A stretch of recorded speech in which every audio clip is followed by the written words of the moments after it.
DSP సార్కి నా వందనాలు. అలా అనాల కథ కరెక్ట్ కాదు.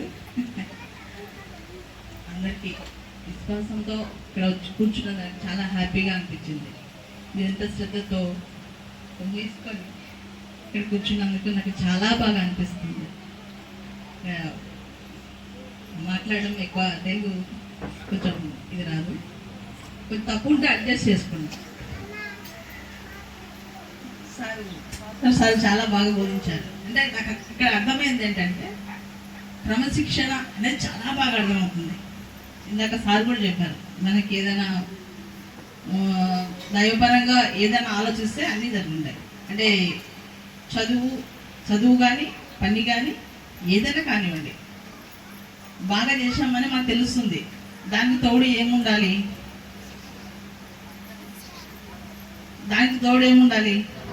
క్రమశిక్షణ కదండి. క్రమశిక్షణ ఉండాలి, దైవారాధన ఉండాలి కదా. దైవారాధన ఉంటే క్రమశిక్షణ వస్తుంది, క్రమశిక్షణ ఉంటే దైవారాధన వస్తుంది. రెండిట్లో అది లేకుండా అనుకోండి, అది ఉండదు. అంతేనా? దైవారాధనతోనే అన్ని కూడా ఉంటుంది మనకి. జీవితం అంతా దైవారాధన. జీవానందం సార్ ఆయన జీవనంలోనే ఆనందం వెతుకున్నాడు ఆయన, అందుకే ఆ పేరు పెట్టారేమో అనుకున్నాను. నాకు తెలిసింది ఏమంటే ఆదివారం రోజు చర్చి ఉంటుందని తెలుసు. అందరు ప్రార్థనకు వస్తారు కదమ్మా. ఆదివారమేనా వచ్చేది?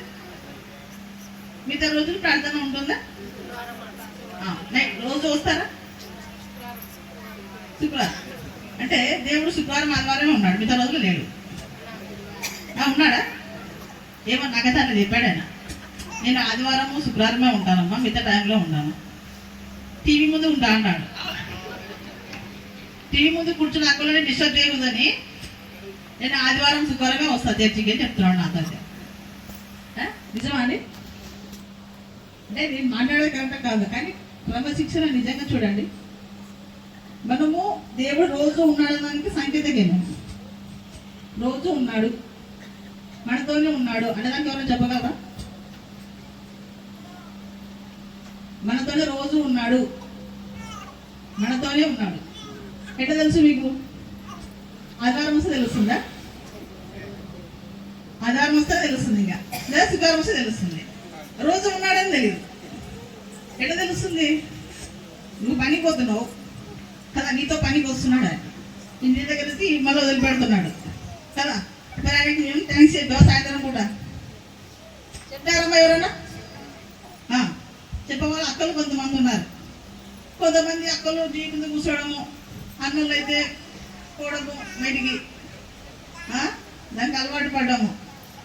ఎందుకు నేను ఒకరిని అడిగా, ఈ చర్చిలో మా ఇంటి పక్కన కూడా చర్చి ఉంది, మా ఇంటి పక్కన మసీదు ఉంది, 2 చర్చి ఉన్నాయి.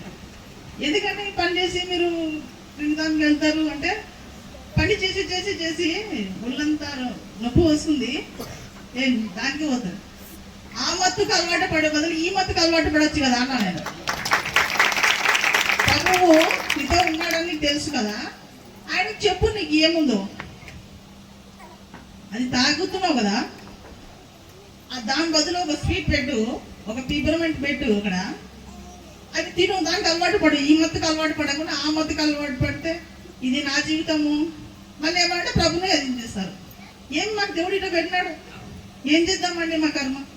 నీ కర్మకి ఇప్పుడు నీకు కాళ్ళు చేతులు అన్నీ బాగానే ఉన్నాయి కదా. కొంచెం మంది చూడండి ఏం లేకుండా వాళ్ళు నేషనల్కి గిన్నీస్ బుక్లో కూడా ఎక్కారు. మరి నీకు ఏం లేదని ఆలోచిస్తున్నావు. ఒక నిద్రలో నీకు తోడెవరు ఉంటారు, నీ నిద్రపోతే చచ్చిద్దాం సమానం, చచ్చిపోయిన తర్వాత సమానం ఉంటాం మనం. అది ఎవరు నీకు పొద్దున లేపుతున్నారు? పడుకునేటప్పుడు ఆయన్ని, పోయినప్పుడు ఆయన్ని. ఆదివారం ఒక్కరోజే ఉంటాడు అనుకోవడం తప్పు కదా. మళ్ళీ నలుగురు కూర్చొని, అంటే నేను చెప్పేది కరెక్ట్ కదా, నాకు మీకు ఏదైనా ఇబ్బంది అనిపిస్తున్నా సారీ. నలుగురు కూర్చొని చర్చించుకుంటారండి. ఏం చర్చించుకుంటారు? ఆమె ఇట్లా ఈమె ఇట్లా చర్చించొద్దు. నువ్వు ఏం నేర్చుకున్నావు బైబిల్లో అది చర్చించుకుని నలుగురు కూర్చొని. నువ్వు పో, పనికి పో, నీకు టైం దొరికింది. పక్క వాళ్ళ గురించి ఆలోచించొద్దు కదా. నువ్వు రాని వాళ్ళు ఉన్నారు, నీకు చదువు రాదు, వచ్చిన వాళ్ళు ఉంటారు చూడండి, వాళ్ళతో చర్చించండి 4 మాటలు. ఈరోజు ఆమె ఏం చెప్పింది, పాస్టర్ సార్ ఏం చెప్పారు, పాస్టర్ ఏం చెప్పి చర్చిలో ఏం చెప్పారు, నీకు వచ్చింది నలుగురు చెప్పు, అదే చర్చించుకో. కోటేశ్వర సార్ చెప్పాడు మన కోటేశ్వర్లమా అని. నిజంగా కోటేశ్వర్లమే అండి. మనం కోటేశ్వరతనం మనలో ఉంది, బయట తీసుకురాము. తీసుకొస్తామా? తీసుకురామండి. ఎంతసేపు ఉన్నా చర్చికి పోతాం, చదువుతాము, ఇంటికి వస్తాం, మళ్ళీ మన పని మనదే. నిజంగా విశ్వాసంతో ఉంటే నీకు నచ్చాడు నువ్వు ఉంటున్నావు. ఎప్పుడు అంటే బోరు కొడితే టీవీ చూస్తున్నావు, ఏది వేసే చూస్తున్నావు, కానీ దేవునికి ఇచ్చిన ఆహారం నీకు ఏముంది నీ దగ్గర అది చెప్పాలి కదా. దేవుడికి నీకు నచ్చినట్టు మాత్రమే ఉంటున్నావు, దేవుడికి నచ్చినట్టు కూడా ఉండాలి కదా. మీరు కొంతమంది అక్కలు అన్నోళ్ళు ఉంటున్నారు.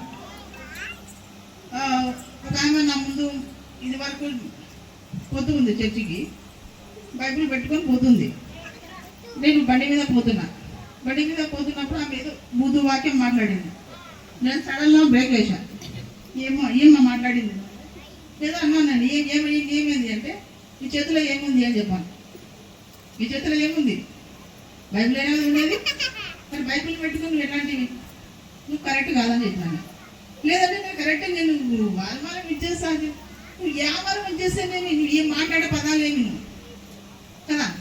విశ్వాసం అనేది మనిషి ప్రవర్తన బట్టి రావాలి. మన పిల్లలకు అదే జనరేషన్ వస్తుంది. నాకు విపరీతమైన పాటలు అంటే చాలా వింటా, నేను ఎక్కువ వింటా. మా ఇంటి దగ్గర 5 గంటలకే పెడుతూ ఉంటారు, బాగా వింటుంటాను. దాని తగ్గట్టు ఎవరన్నా కనిపిస్తారండి, చూద్దాము చూస్తూనే ఉన్నానండి. విశ్వాసం మన పైన దేవుడు ఉంచినప్పుడే మనము మారగలగాలి. ఇంకెప్పుడంటే దేవుడు కూడా సహనంతో చూస్తాడు. ఎన్ని రోజులు ఇప్పుడు మారుతాడు, ఇప్పుడు ఎప్పుడు మారము. ఎప్పుడైనా మారుతున్నాం అంటే కొందరు ఉన్నారు, మారే వాళ్ళు ఉన్నారు. ఇదైన వాళ్ళు కూడా చాలా మంది మారినారు. కొందరు పూర్తిగా మారిపోయి కూడా పదిలోకి పోతున్నారు. అది మంచిది కాదని నా ఉద్దేశం. ఒకసారి మనం మారిపోయినాక అదే విశ్వాసంతో నీకు వచ్చిన నలుగురు చెప్పాలి కదా. నేను నా గురించి ఒక విషయం చెప్తాను. నేను ఒక క్రిస్టియన్ పెళ్లి చేసుకున్నాను. మరి ఇప్పుడు చూడండి, నేను క్రిస్టియన్ పెళ్లి చేసుకున్న తర్వాత నేను వాళ్ళ దాంట్లోకి పోలా, దాంట్లోకి రావాలా మాటకి. ఏం చేసినాడు ఆయన మా దాంట్లోకి వచ్చినాడు. నాకు తెలియదు ఆయన చెప్తున్నాడు. ఇప్పుడు ఎవరు ఏ పిల్లల గురించి నాకు అర్థం కాకుండా. ఇప్పుడు మా ఆయన దగ్గర ఖురాన్ అవన్నీ చదివేసి ఉంటాయి మా దాంట్లో, ఆయన నాకే నేర్పిస్తున్నాడు. ఇంత ఫ్యామిలీ ఎంత మారిపోయిందండి. ఇప్పుడు ఆయన మా దాంట్లోకి పూర్తిగా వచ్చేసినాడు. నేను యాక్చువల్గా అనుకున్నా, మా ఇంట్లో మాట్లాడేది నేను సరే నాకు ఈ దేవుడు ఇది ఇచ్చాడు, నాకు బాగుంది అని బాగా హ్యాపీగా ఫీల్ అయినా. అట్లా లేదు ఇక్కడ. ఆయనే మా దాంట్లోకి వచ్చి ఆయనే ఖురాన్ చదువుబట్టి, ఆయన కల్మా చదివి, ఆయనే నాకు నేర్పిస్తున్నాడు. ఇది ఏం చేయాలని ఇప్పుడు చెప్పండి. విశ్వాసం అనేది మనిషిని బట్టే ఉంటుంది. అది ఏది నమ్మితే అది పూర్తిగా నమ్మాలి, సగం వద్దు. అలాంటి విషయాలలో నేను చాలా కేర్గా ఉంటాను. ఇక్కడ వచ్చి చూసినాయంటే అక్కలు చూసినారు, బాగా ఉన్నారు అనేది నాకు ఇది అనిపించింది. మీరు కూడా మీ పిల్లల ద్వారా మీ పిల్లలకు నేర్పేటప్పుడు కూడా మంచి విధానం, మంచి భవిష్యత్తుకి ఆలోచన చేయండి. 4 రోజులు మనం బాగా ఉన్నామనుకుని పోయేది మనది. అట్లాంటప్పుడు ఉన్న రోజులన్నా కొంచెం మనకు కూడా పేరు ఉండాలి కదా. అది నా ఉద్దేశం. మనం విశ్వాసకులము అనేది మనకు తెలుసు. అది నీకంటే తెలుసు, నువ్వు అనుకుంటే అయిపోతుందా? ఎవరన్నా అది దేవుడికి నచ్చినప్పుడు దేవుడికి నచ్చినట్టు మనం ఎవరు ఉండట్లేదు. ఏదో ఒకటి పొరపాటు చేస్తూనే ఉన్నాం, దానివల్ల మరి కిందికి వచ్చేస్తుంది. ఆ విశ్వాసంతో ఎప్పుడైతే దేవుని ఆరాధిస్తారో అది అప్పుడు మాత్రమే వాళ్ళు దేవుని బిడ్డలుగా ఉంటారని నా ఉద్దేశం. ఇక్కడ వచ్చిన సార్ ఉన్నారు, ఆయనకి ఏ కులాలు లేవు, ఆయనకి అన్నీ దిగిపోతాడు. నేను దానిలో చూసి నేను చాలాసార్లు ఇదేనండి, నేను అన్నిటికీ ఏ కుల మతాలు ఉన్నాయి అనేది లేదు. పోతాడు, చర్చికి పోతాడు సారు. ఎంత అభిమానిస్తానంటే నేనే సగం మారిపోయినా. మామూలుగా అయితే సారు ఇట్లా పోతున్నాడు కదా, నేను పోతే నేను కూడా పోవచ్చు కదా. యాక్చువల్గా అయితే నేను వదిలే అనుకున్నా, కానీ సార్ వస్తున్నారు, మేడం అడిగారు ఇక్కడ రమ్మని, రావాలి ఖచ్చితంగా అని నేను అనుకున్నా. ఒకసారి సారు ఎన్ని చోట్లకి ఏ గుడి అన్నాడు, ఏది అన్నాడు, ఖచ్చితంగా అక్కడికి వెళ్ళి వాళ్ళకి ఏం చేయాలో చేసి ప్రతి చోట ఒక్కరోజు గ్యాప్ ఉన్నాడు సార్కి. ఇక్కడ ఇప్పుడు ఈ రోజు రేపు ఇంకొంచెం ఒక రోజు కూడా గ్యాప్ ఉన్నది. కుల మధ్య పెద్దల గురించి ఆలోచించాడు ఆయన. ప్రతి చోటికి వెళ్తూ ఉంటారు సార్. అంత గొప్ప సార్ మనకి పరిచయం అయితే ఎంత బాగుంటుంది కదా. మరి మామూలుగా నేను ఒకసారి ఒక కానిస్టేబుల్లో ప్రోగ్రామ్ ఇచ్చాను, అరగంట ఉండలేడు ఆయన. ఏంటంటే వచ్చినారు, వెళ్ళిపోయినా. ఎవరంటే పిలిచింది నన్ను, ఇది అర్ధగంట కూడా ఉండలేదు. సార్ ఓపికతో ఎన్ని గంటలంటే ఒకసారి ప్రోగ్రామ్ ఇచ్చారు మా మాస్టర్స్ అందరూ, పొద్దున సాయంత్రం దాకా ఉన్నాడు ఆయన. యాక్చువల్గా అయితే ఎవరంటే అట్లా ఉంటారు చెప్పండి. ఆయన పొజిషన్, ఆయన స్థాయి ఏంటి, ఆయన డిఎస్పీ స్థాయి ఆయన కదా. ఆయన ఎంత ఇదిగా ఉన్నాడంటే ఆయనకి ఎంత అభిమానం ఉండాలి. జనం సేవ చేయడానికి కూడా మనకి అదృష్టం ఉండాలి. ఏదైనా కూడా బతికినంతకాలం అట్లా గొప్పగా బతకాలనేది నా విషయం. అక్కలకి ఎవరికైనా ఇబ్బంది కలిగితే క్షమించండి. ఈ అవకాశం ఇచ్చినందుకు అందరికీ ధన్యవాదాలు.